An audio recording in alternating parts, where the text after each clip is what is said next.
They just pick them up, demand huge ransoms, collect millions, kill them, move on to another one. It is from there the full-blown terrorist activities begin to take place, where you look for soft targets, you either kill people, you either go there with suicide bombing and all of that. The aim is to ensure that you either leave that area and they dominate, or they get you killed. You pick a young girl, you pick a woman, it doesn't matter whether she's married or not.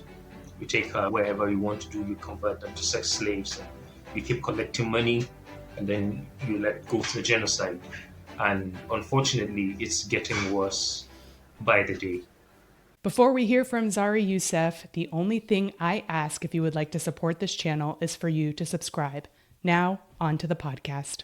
I want to welcome my guest, Zariyi, to my podcast. Welcome. Please go ahead, Zariyi, introduce yourself, and I'm going to give you the floor. Well, thank you so much, Cassandra, and I must say it's a pleasure to be here. My name is Zariyi Yusuf. I'm from Nigeria, and Nigeria is in West Africa, basically. I would say the country is on the western coast of Nigeria. Abuja is our capital, which happens to be the city where I reside. I'm a believer, a man of one wife. I teach. I'm a lecturer at Veritas University. I'm a lover of humanity. I'm an enemy of injustice. I am into language translations, with a lot of theological materials, and I have developed a lot of interest in humanitarian work, especially with regards to the parts of the country where Christians are suffering a lot of attacks, and that has created a lot of humanitarian issues there. And so for the time being, I'd say this is who I am, and it is my belief that we'll get to understand me more, and then the situation here in Africa as the postcard continues. Mm-hmm. Thank you so much. Yes, thank you. All right. Since most of my audience is actually from America and from the West, That's right. If we were just talking about the continent of Africa and we were looking on it, where in Nigeria are you? Where in Africa are you? Where is Nigeria in Africa? And then where are you particularly located? Are you in the West? What part? Okay, so when you look at the map of Africa, in a certain way, it looks like a pistol that is pointed downward. So let's pretend it's a pistol. There is that part that looks like the trigger, and that would be the former capital of Nigeria, Lagos. Mm-hmm.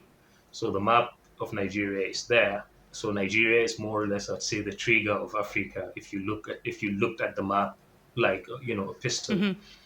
The middle belt, basically where most of these massacres, I call them genocidal massacres, are happening, is the central part of Nigeria. And it covers the capital city, Abuja, where I reside. And then we have the southern part of Kaduna, we have Plateau State, we have Benue, we have Taraba, where just about, a couple of days back, maybe a little over a week, about 70 people were massacred by Islamists.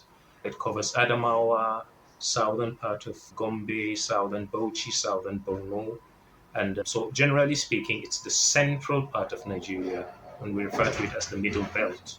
Okay. So when you look at the map of Africa, you look at West Africa, Nigeria is positioned, just like I said, if you look at it like a pistol pointed downward, Nigeria is just located like where the trigger would be found. Mm-hmm. So most of what's happening is happening in central Nigeria. Geographically speaking, we refer to it as central Nigeria. Then politically, they say north central, but it's central Nigeria or the middle belt, as we refer to it. Yes. In Nigeria. So you refer to the central part of Nigeria as the middle belt. That's right. Okay. And so before we jump into the topic of today, which is the persecution and slaughter of Christians in Nigeria, can we back up a little bit, and can you share just a history, just maybe of the last 50 years politically, of what has happened in terms of the government there, and then what is the present government now? Well, in a nutshell, I'd say, let's look at 1914, when Nigeria came to be, when the Northern Protectorate was amalgamated with the Southern Protectorate. What? I'm sorry. Can And you then stop the right there, name though? Nigeria. What does that mean? Okay. Amalgamate? I didn't understand the word. Well, amalgamation, that was when the British merged the northern part of the country, that is the region above River Niger and the region below the River Niger. So above it was referred to as the Northern Protectorate, and then below it, the River Niger was referred to as the Southern Protectorate, and then the name Nigeria emerged. So we were colonized by Great Britain, and we got our independence in 1960. And from that moment on, I'd say the turmoil in Nigeria was more or less political. A few years of military rule, and all of a sudden the soldiers came in and all of that. But in the course of it, Nigeria did quite record some strides economically. So I'll just briefly look at the history politically and then religious in the line of religious. So politically speaking, it's been quite unstable until 1999 when this particular political dispensation came in. There have been series of coups and all of that. And then I think somewhere around the early 80s, like I said, it's been unstable. And part of that military intervention led to the failure of governance, which led the country into a civil war that generally is referred to as the Biafran War. From the Biafran War, I think it left a whole lot of injuries, left a lot of scars that we still suffer from. And so it went on and until people began to become concerned about who rules the country. At some point, nobody really cared, but ethnicity, religious bigotry began to play so much in Nigerian politics, especially from after the Civil War. Now, I must say to you that it was somewhere around the 70s and the early 80s that somehow Nigeria began dabbling into issues of, I'd say, extremism. One of which was secretly registering Nigeria. That would be somewhere around the early 80s, secretly registering Nigeria in the Organization of Islamic Countries, which certainly has its own consequence. And prior to that, there was a history when the immediate past president of Nigeria, General Muhammadu Buhari, was also a head of state, a military dictator in the late 70s and early 80s. At around that time, of course, the issue of religious extremism has started coming in. And for the first time, they'd say in the history of Nigeria, a sitting president would vote against a Nigerian heading the Organization of African Unity, simply because that candidate was a Christian from the southern part of the country. So those things began to play out, especially in the 70s and the early 80s. And the consequences of those actions are things we are seriously suffering from. So historically speaking, Nigeria has been pretty much free in terms of ethno-religious issues, more or less political instability, and then much later in the 70s and 80s, Islamism got birthed. Some of the clerics went to get trained in different parts of the world, got stuffed with how you need political power to exact the dominance of Islam over every other person who is not. It got into the military, got into the police, got into the civil society. And then at this stage, I think we are just reaping that which has been in the country for decades now. And that's unfortunate. Yeah. Okay. So just to try to understand it a little bit more. So when the British were ruling Nigeria, what was That's the right. makeup of the country religiously? The southern part of the country was predominantly Christian. Okay. The northern part of the country, according to the British, was predominantly Muslim, which is not really true. Reason being, the Middle Belt, like I said, had always agitated to have a separate identity with what we would refer to as the core North. The reason is because there was a structure in the North of the Emirate system, which was quite neatly closed with Islam.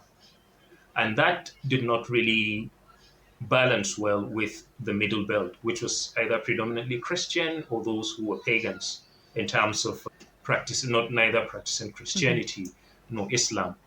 So there wasn't a blend of the peoples because the culture of the Middle Belt is quite different from what you find in the North.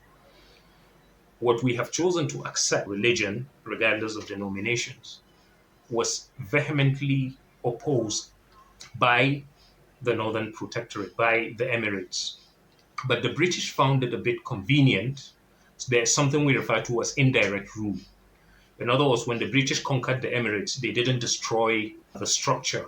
Otherwise, so they led them as figureheads and they ruled the people through them. Well, that was not our own case. In our own case, it wasn't.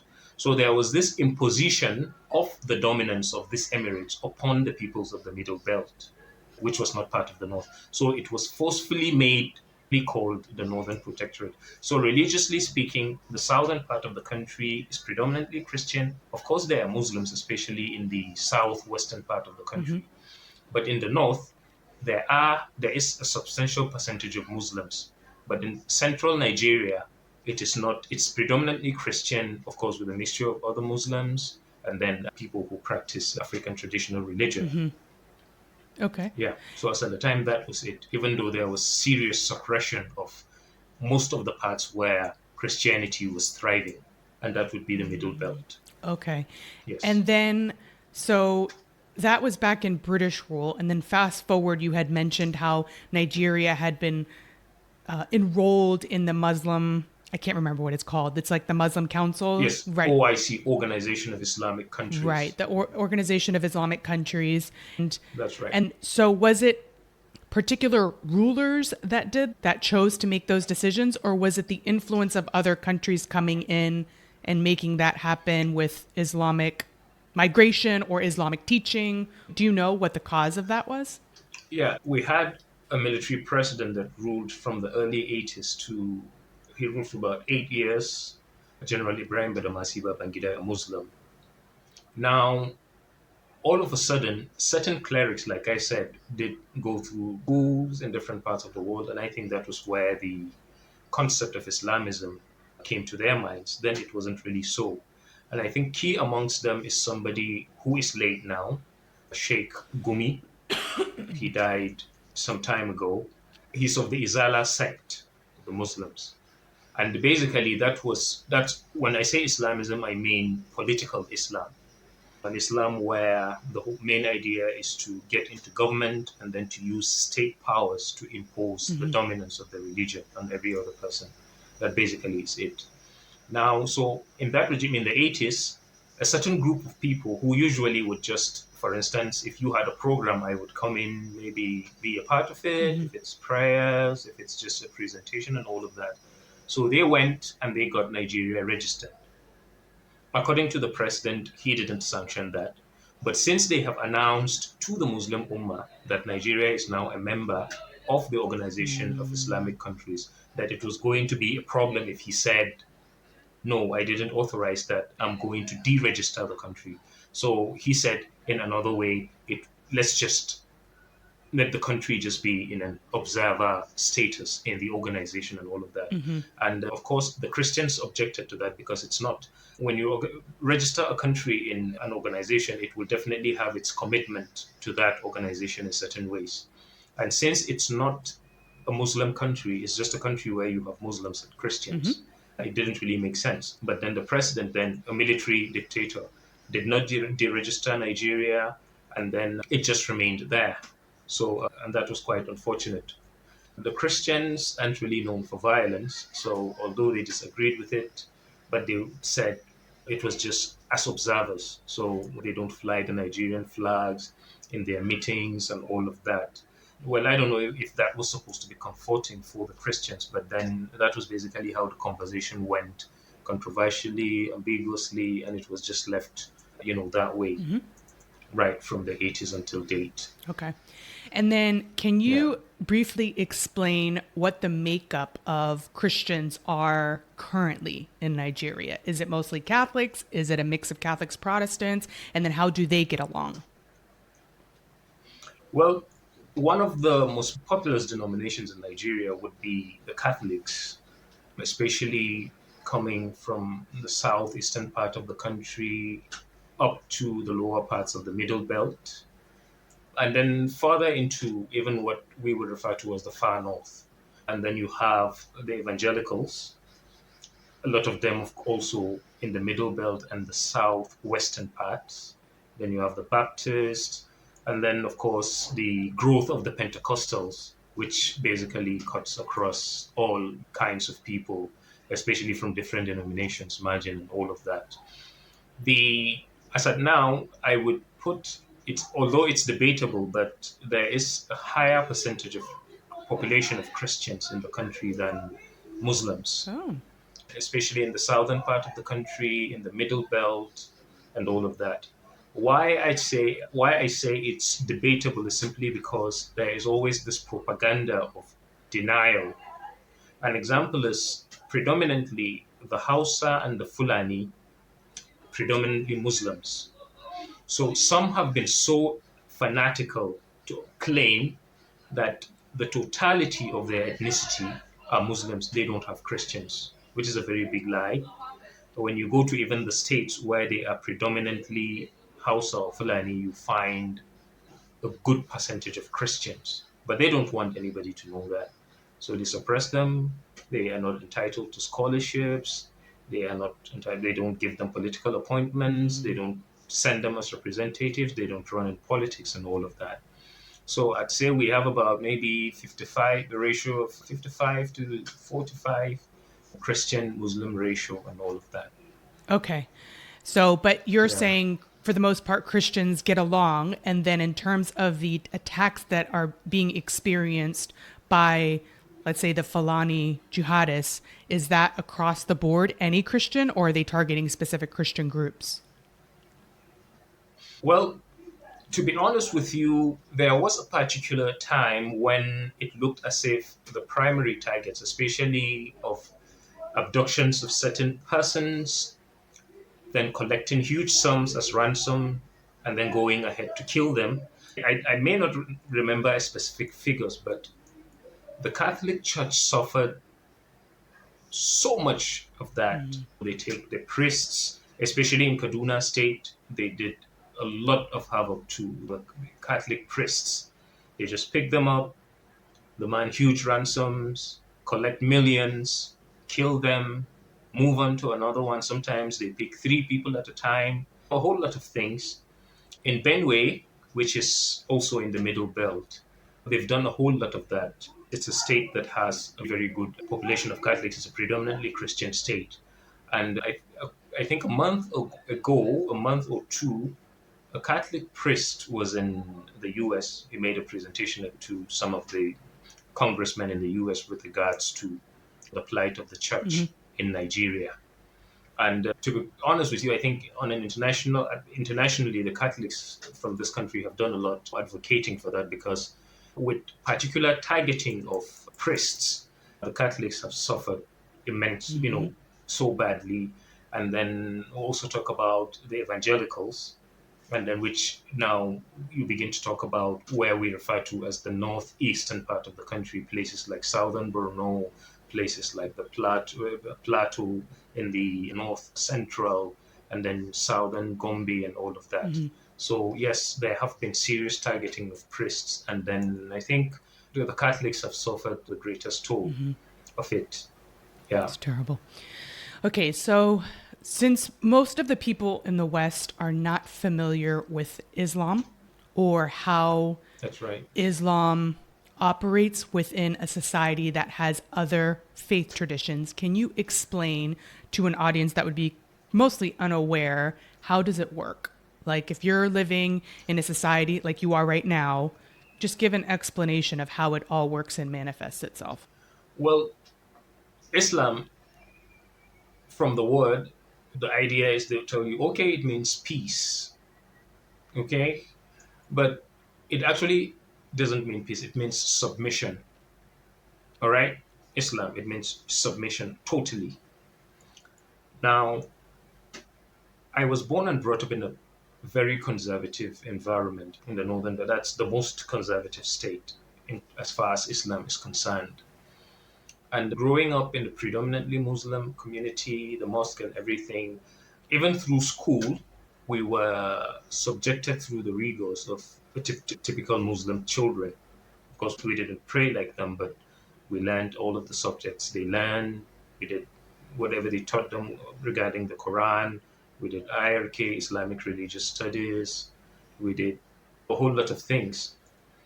And it just looked to me like, okay, it's because you're growing up in a place where there are many of them, and so it's just normal to find them everywhere. Mm-hmm. But in my state of origin, Kaduna State, which is in the north, they still refer to it as the Northwest, but it's part of the Middle Belt and states.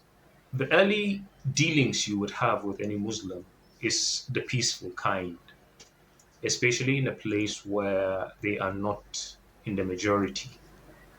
So they love you, they greet you, they listen to you. Possibly they will even ask for marriage with your daughter.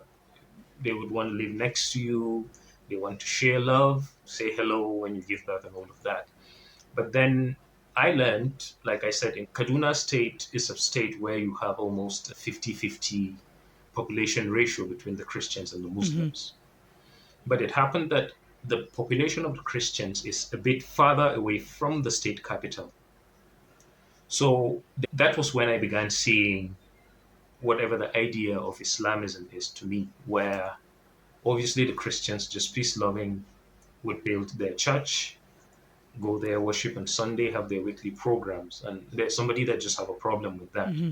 And so in a couple of months, somebody erects a mosque around there and begins praying and begins demarcating areas, saying you can't pass this place, you can't do this and that. And I must say this, let me just say this. Where I stayed, we had a church, St. Patrick in Kaduna State, St. Patrick Church. And while growing up, especially in the early 90s, it came under heavy attack by Muslims. Mm-hmm. They wanted to burn it down. They didn't want it there. They've attacked the church quite a number of times. So they'd come in with tires, with petrol, they'll set fire and all of that. Of course, the building was a big one, so it wasn't an easy one to just set on fire. So I think I saw that with my own eyes in the early 90s. And even as a child, all we could do was we threw stones, we screamed, we picked up sticks, and we were able to drive out the few. And then the older men, the parents amongst us, went ahead and we were able to, some of us fetched water, some of us went in with leaves, and then we were able to quench some of the fires and all of that. I have that clear memory in my head of that, Catholic church. And it began to set my mind to understand, why are we not the ones attacking the mosque? Why won't we just go to a mosque and just set it on fire? Mm-hmm. Why don't we just mount a roadblock and begin to kill every Muslim and all of that? So I now understood, wherever, unlike where you live with them in peace when they're in the minority, wherever they begin to feel in the majority, the next phase is they begin to oppress anybody who does not accept their religion. Mm-hmm.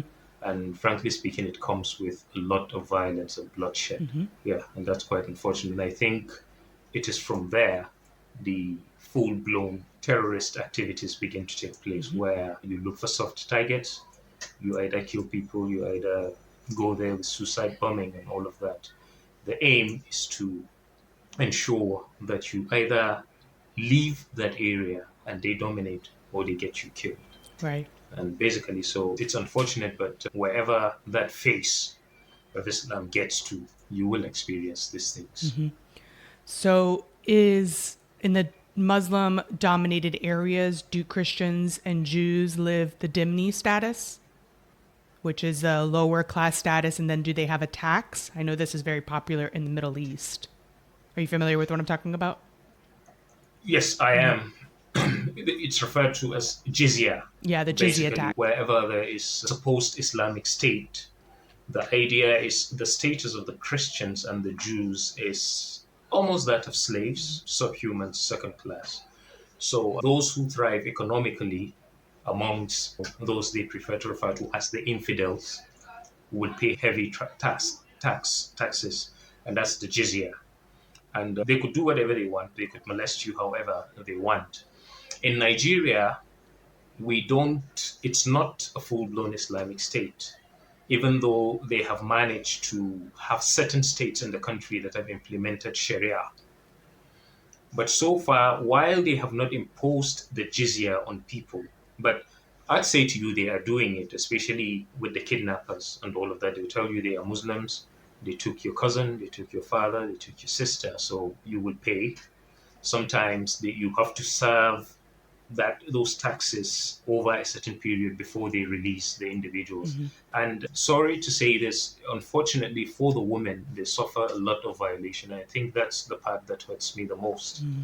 You pick a young girl, you pick a woman, it doesn't matter whether she's married or not. You take her wherever you want to do, you convert them to sex slaves, and you keep collecting money, and then you let go some of them, you kill some of them, and you keep doing the same thing. Mm-hmm. So, yes, they practice that, especially with the terrorist groups like Boko Haram, like the Islamic State, like Lakurawa, like Mahmuda, the newly birthed ones. They do that when they take in Christians. But in the federal system, in the normal system where we live, it's just the Sharia. And the unfortunate thing about that is that as a Christian, even though we are supposed to operate as a secular state, once you are in one of those states that Sharia has been fully implemented, your rights are a bit restricted. For instance, if they are fasting, they will tell you they don't want you to eat. If you are a businessman who sells alcohol, they could stop your truck and they could destroy everything. If you own a restaurant, they could come in and attack you because you're cooking in the daytime when they are not supposed to eat and all of that. So, and I think that is oppressive enough in a country that is supposed to be secular. So, what they are trying to do is to build a parallel kind of constitution where there's the secular constitution of the country and they can also practice the Islamic constitution and not just practice it, but impose it on the Christians who are not Muslims. Mm-hmm. Right. Yeah. So for people that don't know what Sharia is, and if you want to add anything to that, it's just the Islamic way of ruling in a society. That's more the political Islam, and then how that manifests itself within the society in terms of the way women are dressed, in terms of, like you said, fasting with That's right. Ramadan, That's right. and any of the other rules that are followed by those who follow the interpretation of Sharia law. So, do you want to add anything to that, since you're more familiar with it than I am? Well, yes, like you said, basically it's supposed to be the constitution that guides every Muslim Mm-hmm. ummah. That's when it's presented by a Muslim, it's a very interesting thing. It's very moral and all of that. But coming from a country like Nigeria and being born in a place where Christians suffer a lot of persecution, we know what that means. Because of Sharia, you may or may not have heard of a girl called Deborah. She was lynched because somebody believed, as a non-Muslim, you shouldn't speak in a certain way about Muslims. They should kill you. You know, your blood is halal. That basically is what they would say. And so when presenting the concept of Sharia, they don't tell you about those things. But the truth of the matter is that as far as the implementation of that or the enforcement of Sharia law is concerned, the non-Muslims are the ones at the receiving end. That basically is what I want to add in that regard. Yeah, So absolutely. it's a weapon against non-Muslims. Mm-hmm. Let me just put it that way. Yeah. So, can you explain just a little bit more too? You mentioned Islamism.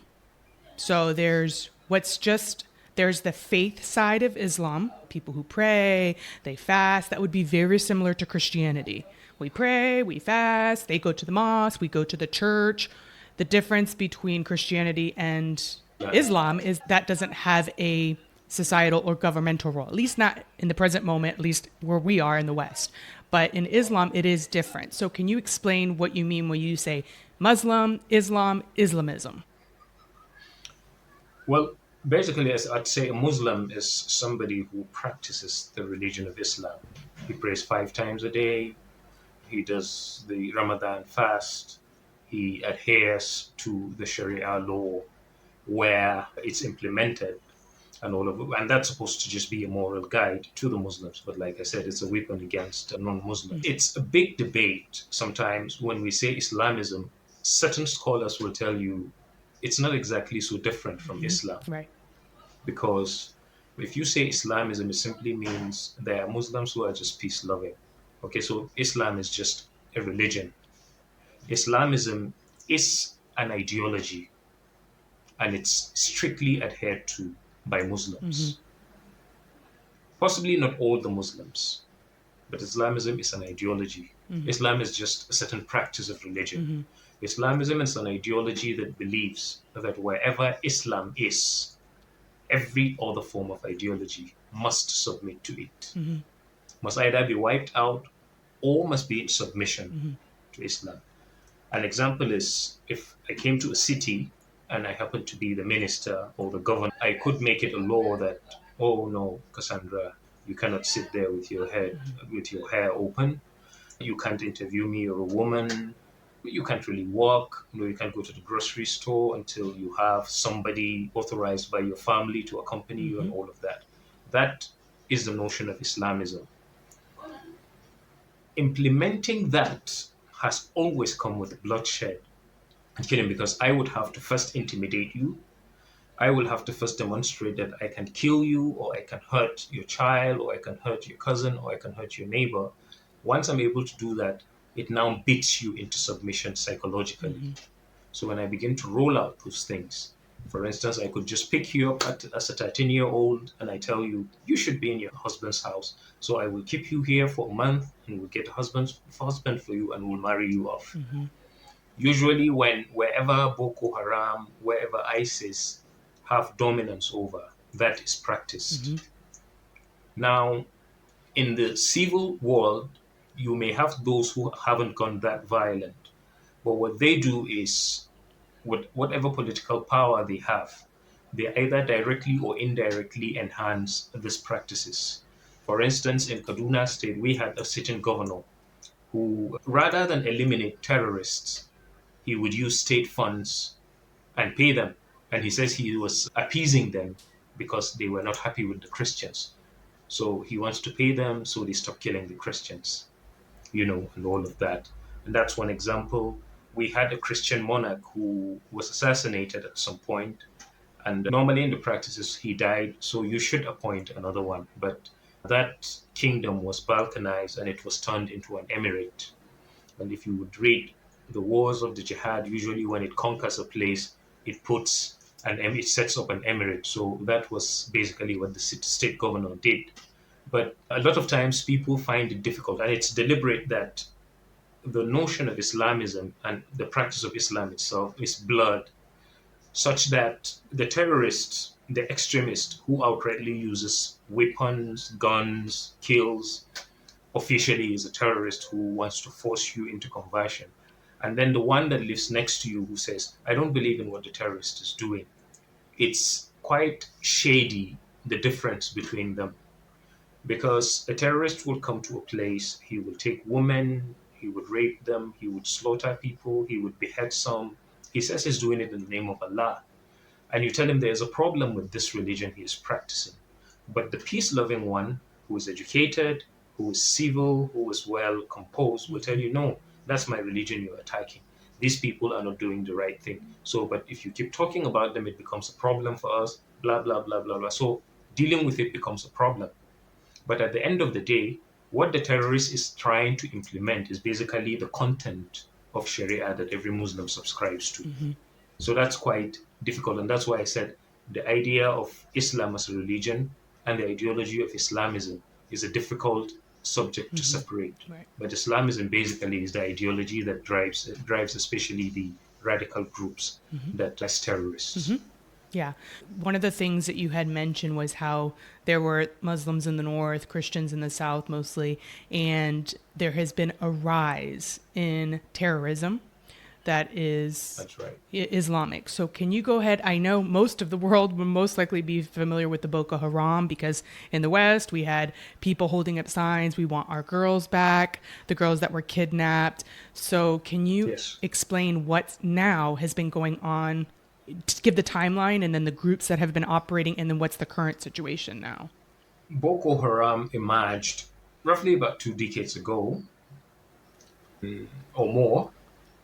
I remember when Boko Haram emerged, I was a university student. And then how I got to know about it was when they said, well, there is this new group that says it's not okay with the Nigerian constitution, that it's just Islamic, it wants the full implementation of Sharia. And they said that they were hiring people those who had knowledge of GPS, those who had engineers and all of that. And then we kept wondering, what exactly do they do? And they said they paid them weekly. I was on campus then. So, well, it didn't really make sense because it was just a small group. So they just looked like maybe misled elements, just zealots of any religion with a bad teacher and all of that. But it became an issue because they began targeting Christian clerics. So they'd kill a Christian cleric, they go to his home and kill him, and all of so. Earlier on, the stories were lies. The government wanted to suppress that, but at some point, it became obvious. Actually, Nigeria has an Islamist group. Nobody wanted to admit that Nigeria actually has a terrorist group. So, and they called themselves Boko Haram, which means Western education is forbidden. Even though in their acts of terrorism, they employ virtually everything Western. The weapons they use, the channel through which they, disseminate information and all of that. Now, that began to grow until the government decided to crush the group. And then it became an opening for foreign interest. They began having sophisticated weapons. They began growing until the government had to finally proscribe the group as a terrorist organization. Now, with the growth of extremism in Nigeria, a proscribed group will find it difficult to come down south to expand from the northeast where it was initially localized. Then all of a sudden, something changed. In the middle belt, we started seeing a different kind of issue. We knew there used to be issues between farmers and herders during the rainy season. You're farming, okay, the herder says, well, no, my cattle should be here to feed, and all of that. There was that problem. But once the pattern of attack changed, now talking about they began coming in with AK-47, they began killing people in mass. They became a bit sophisticated. So it was no longer the case of two people having issues and then you end up with the police or they fight and then you meet at a certain time and sort out the issue. The attacks were more or less military style. Okay, you go into a community, you blow up their small bridges, and then you take your time and kill people and you escape through another way. So the military comes and they can't access the place. So we began noticing that. And about a decade ago, the church, Christians, different groups in the Middle Belt called and said, the government, you need to proscribe these people. You need to proscribe these people. They just say they are just Fulani headers, but we know they are terrorists, and the government will not do that. But with time, we understood their pattern of attacks and their mission was not different from Boko Haram. So about 5 years ago or so, the infiltration of the group Boko Haram began to swear allegiance to groups like Al Qaeda, the Islamic State, and all of that. And then they began coming in. So new cells began to spring up. So we have Boko Haram still maintaining itself as Boko Haram now. We've got the Islamic State in the West African province, ISWAP. And then we got the Lakurawa who came on board in less than a year ago. And then we have Mahmuda who just came in. So of late, most of the attacks in the Middle Belt are carried out by Lakurawa and Mahmuda.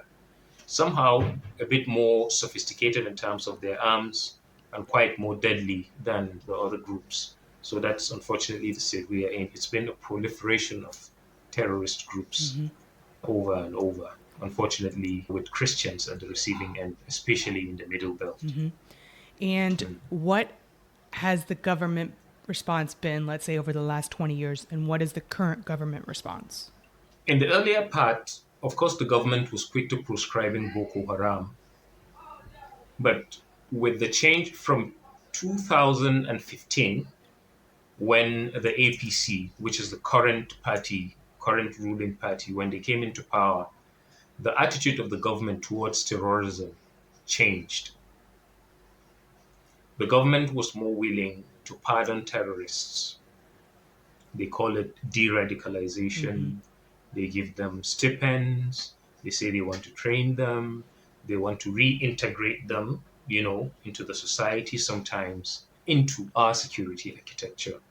So the attitude of the government changed. And that's the reason why when the Middle Belt, when Christians called for the proscription of the groups that were carrying out this genocidal massacres in the Middle Belt, the government did nothing about it. Basically, they would tell you, well, these people need land to stay, so give them the land so that you live in peace. But that's not really the truth. Because on the plateau, they've dislodged quite a number of communities and occupied some of those places. They've even changed their names.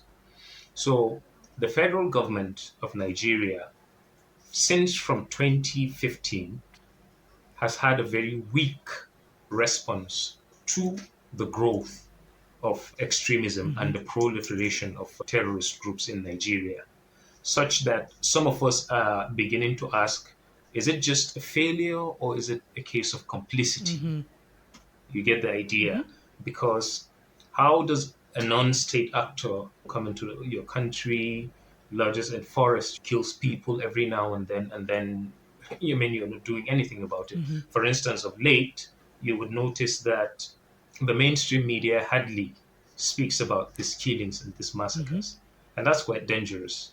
And I think the government would have a hand in it because everybody wants to be in business. So nobody wants to lose their license. Everybody wants to be politically correct and all of that. So it's quite an unfortunate situation. And if you'd ask me, and if I have to honestly answer you that question, I'd say the government has been very weak in its response. And it does appear there is more of a cover up of this genocide than the effort towards eliminating the perpetrators of this act. Yeah. You were saying earlier that the main issue is the Middle Belt area. Is there a reason that so much of the persecution happens there and not in the South, where there's also a predominant Christian population? Historically speaking, the Middle Belt, I'd say, has been the Christian fortress of Nigeria. Okay. From the times of the jihad, the Usman and Fodio jihad, that's long before the coming of the colonialists.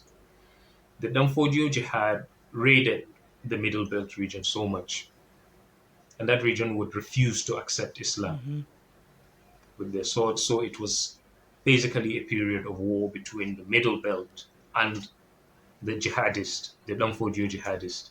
And so that was sustained for a very long time because the belief of every jihadist is that unless you are a Muslim, you are a barbarian, you are a pagan, you should just get killed and all of that.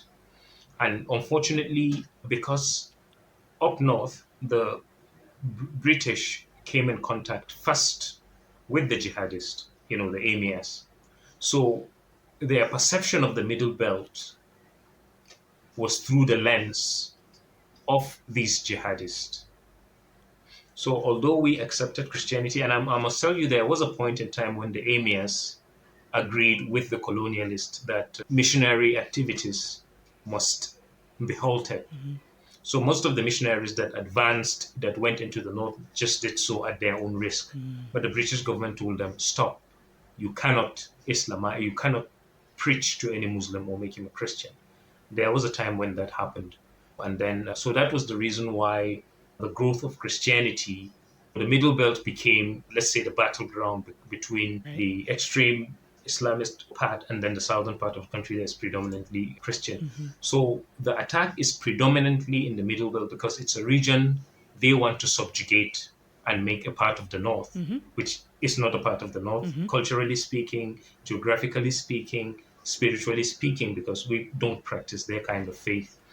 And so it's more or less a Christian fortress. As far as the jihadist is concerned, the Middle Belt is a Christian fortress because once that region is dealt with, they get to spread down to the southern part. And as their champions would say, they would need to dip the Quran in the Atlantic Ocean. And that has always been the mission right from time. Yeah, wow. When you say mainstream media, we have our version of mainstream media in America that we also reference. So when you said that you feel like the mainstream media is quiet, are you talking about your local mainstream media in Nigeria, or are you also talking about just globally?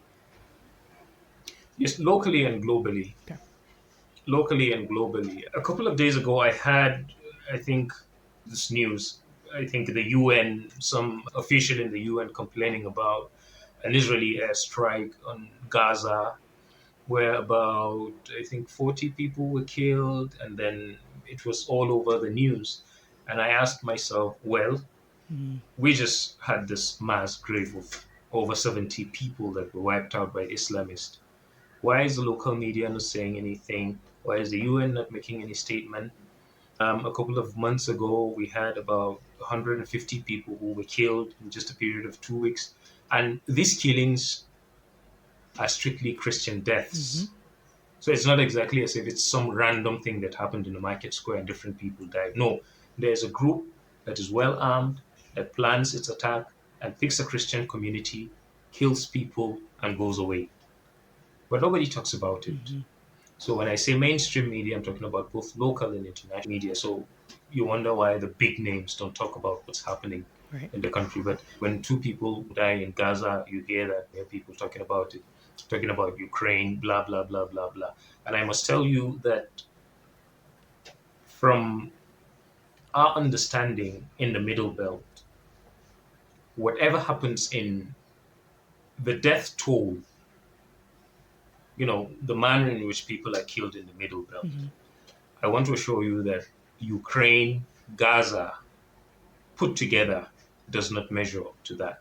There is so much that happens that people don't even know about. I'm talking to you about attacks where you just kill 18 people, kill 7, kill 20, kill this, do this and that. It keeps happening on and on, and it's getting worse. So there is something, I believe, a conspiracy of silence. I don't know. Yeah.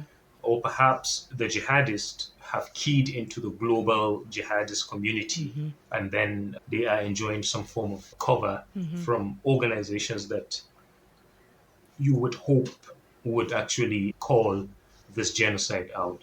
So people don't even want to put that item on their menu at all, although hundreds of people are losing their lives every now and then. Yeah, absolutely. We talked about this before the podcast started. That's a deep frustration of mine. That's right. There's so much Yeah. suffering going on in Nigeria. The Christian church there is being persecuted so much, and there's almost nothing that is covered about it in the larger That's right. media companies. So, I mean, obviously that's why I chose to do the podcast, because I want to try to do just my small part to be able That's to raise right. awareness for what's going Yes, and that's well appreciated, on. Yeah, honestly. absolutely. Yeah. Yeah, it's terrible. Is there anything else you want to add? I know anything else you want to share about just Middle Belt, about Islam, about jihadists, about what's going on in Nigeria, even how people can also help Christians there? Anything else you want to share with the audience?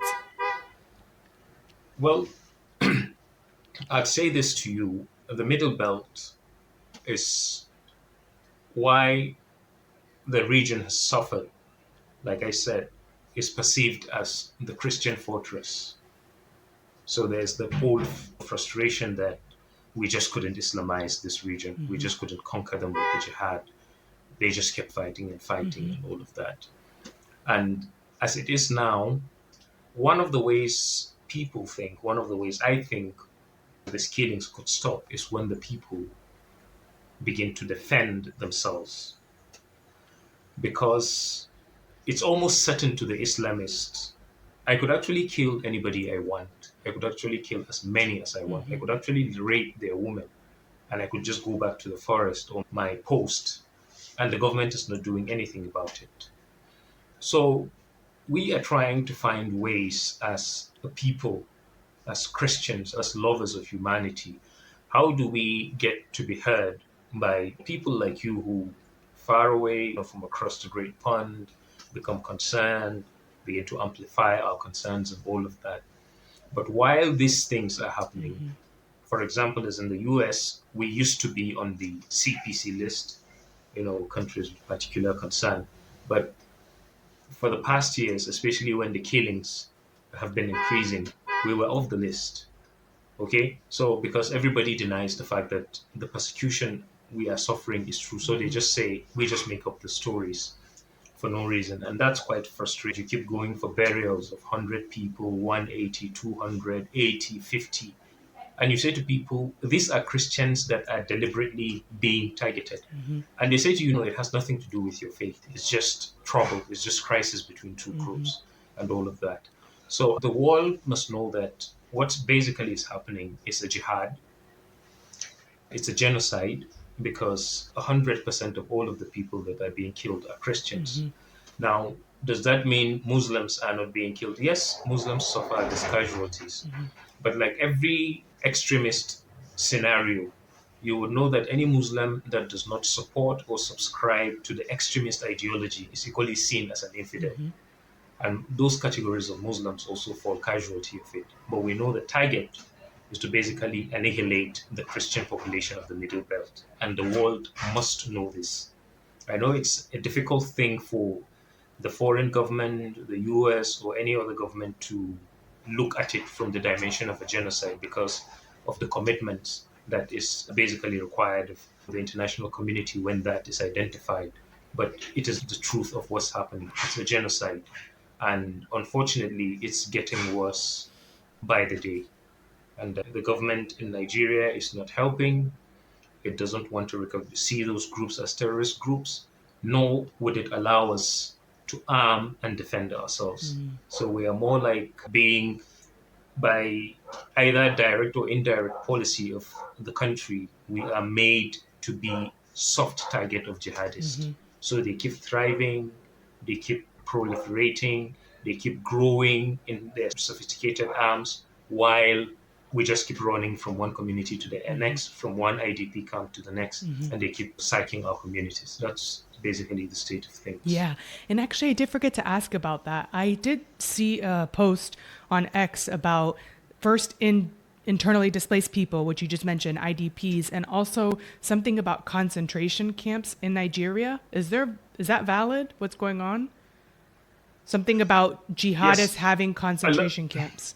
that's right. Yeah. So earlier on in the conversation, I did mention something about kidnapping. Mm-hmm. One thing the government does is these Islamists go by all kinds of names. Because by whatever means necessary, nobody wants to call Mm-hmm. them jihadists, nobody wants to call them terrorists, nobody wants to say it's a Mm-hmm. genocide. So they say they are kidnappers, they say they are bandits, they call them all kinds of Mm-hmm. names. Herdsmen. These concentration Mm-hmm. camps are camps where basically they keep those who are Mm-hmm. Christians. They torment them, and like I said, they collect monies from their relatives from time to time. Mm-hmm. And I think I categorize that as the jizya, because the people doing that are Islamists. They Mm-hmm. are not ways about it. So they are not just criminals who just say, okay, we need money. Mm-hmm. Okay, we kidnap somebody, we get 5 million, and then we go away. No, that's not what they do. Okay, so yes, they are, but like I said, the government is refusing to acknowledge certain things because it appears there is a certain facade, there is a certain impression the international community must not have, which is nobody should know exactly what's going on in the country. Mm-hmm. And that's the reason why sometimes I've reached out to a couple of media and I say to them, hey, there was this attack yesterday. Look at what happened. Look at the pictures. Look at the video. And they'll say to me, well, they come up with stories and stories and they don't talk about it at the end of Mm-hmm. the day. And that's just the end of it. And so this basically the phase we've slipped is there are camps I would refer to as concentration camps where most of the or all of those that have been abducted are Christians and they suffer untold torture. Sometimes they record them on video, share it with their relatives, and tell them, well, if you don't give this amount by so and so date, we're going to do this, we're going to do that. So they do it, they just look like terror, they just look like kidnappers, but it's not kidnapping because it's targeted at specific people. And yeah, so it's true, even though the government will not acknowledge or admit to the truth of that. Yeah. Yes. Absolutely. Oh, well, thank you so much for being on my podcast. And if there is anybody that wants to follow your work and what you do to highlight the suffering of your people, do you have places like a website? I know you're on X. Do you want to give your X name? Anything like that? Well, yeah. So I'm on X, I'm on Facebook, and I'm working on registering an organization where it would be easy to get support. It would be easy to access support. It would be easy to take advantage of platforms to let the world know about our plight and then to put resources together Mm-hmm. to get the quickest aid we could get to people in need. Mm-hmm. Yeah, so my handle on X is Zariyi Yusuf at Zariyi Mm-hmm. Yusuf on X. And then if anybody follows me, you would find a lot of updates Mm-hmm. about what's happening. And then, of course, the support is well needed, especially in terms of advocacy. let the world know exactly what's happening and all of that. So that was well appreciated, much as something you're doing now is something commendable. Oh, Yeah. thank you so much. And I will continue to pray for the people of Nigeria, the Christians there, and anything I could do to support you. I'd be glad to have you on my podcast again in 6 months just to give an update, just to keep the case highlighted and what we can do to try to see if the right people who are in power, who have power to change things, will actually do something for the people of Nigeria and the Christians in particular. Yeah. All right. Thank you so much, Cassandra. You're welcome. And to my audience, if you do have any questions, please feel free to leave them in the comment section. I hope you have a wonderful morning, day, or night, wherever you are in the world. And God bless you. Bye-bye.